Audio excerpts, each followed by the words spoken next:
Today I received a phone call from someone who is in Cameroon and they wanted my help. There were actually about 11 people, okay? And they wanted my help and I charged them a fee and then they paid me.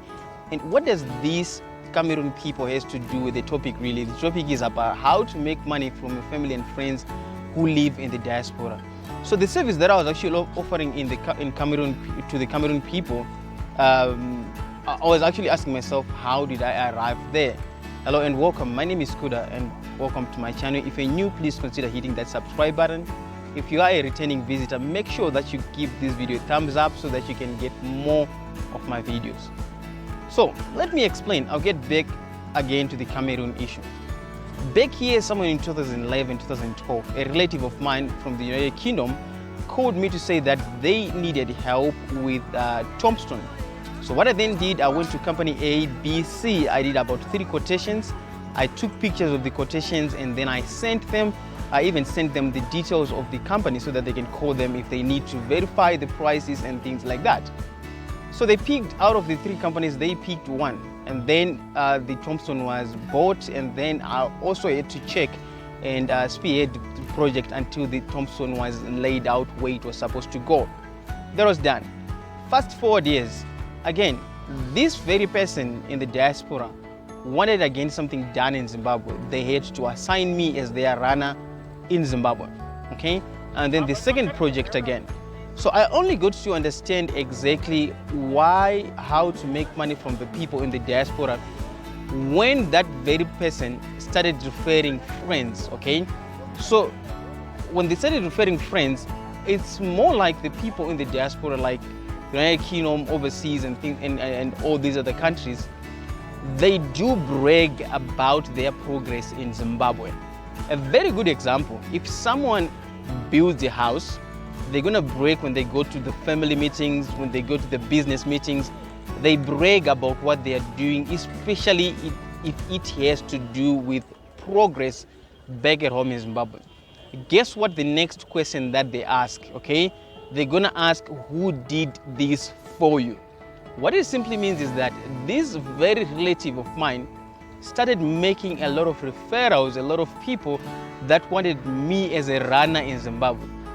And when I was doing that, I had to spearhead a chicken house project that I was actually doing. I had to go and make sure that I buy the materials and things like that, the bricks and things like that.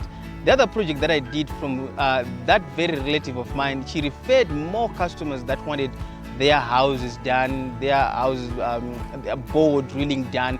So basically, I was just acting as the runner, okay? The person who goes to company A, get quotations, and make sure that the service is delivered.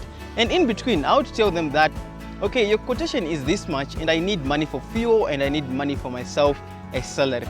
This is exactly how I landed myself in Cameroon, because this very relative of mine referred people in Cameroon for my service. So one thing that I want you to understand, if you live in Zimbabwe, right now there is, in Zimbabwe, there is employment crisis.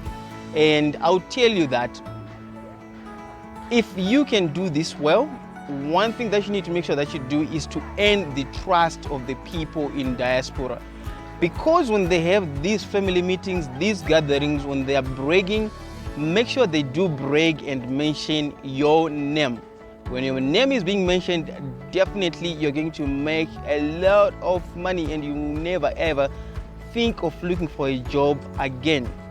And then another thing that I've actually realized is that the people in the diaspora, they really love to develop in Zimbabwe. But there has been a huge issue of trust. Sometimes they do send the money and the service is not delivered and things like that. So I'm sure in each and every person's family, you have a relative, a brother, a sister, a cousin in the diaspora.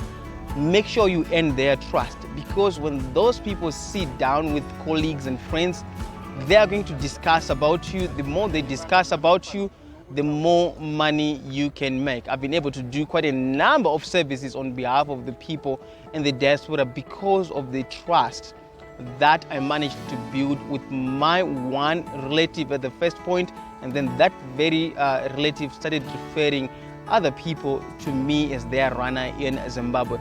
So that's what I wanted to share with you guys, is that a lot of people in the diaspora, they are really desperate for people that they can trust, and make sure that you earn their trust. If you earn their trust, you are going to make a lot more money. Make sure that when you're doing their service, you are faithful enough to give them the correct invoices. You are faithful enough again to give them updates. A very good example, when I'm actually giving updates, I give them updates of my wins, of my lows, and things like that. Just like now, I was supposed to deliver chicken feed to a certain farm, and then I had a minor problem with my car. I also had to communicate with them that, hey, I have a problem with my car. I took it to the garage and it's being fixed. There is a delay on that. So again, it's up to you. That's how best you can make money from the people in the diaspora, and I can tell you that they can agree with me. I would love to hear your thoughts and your comments. Please leave a comment below this video, and thank you so much, and bye.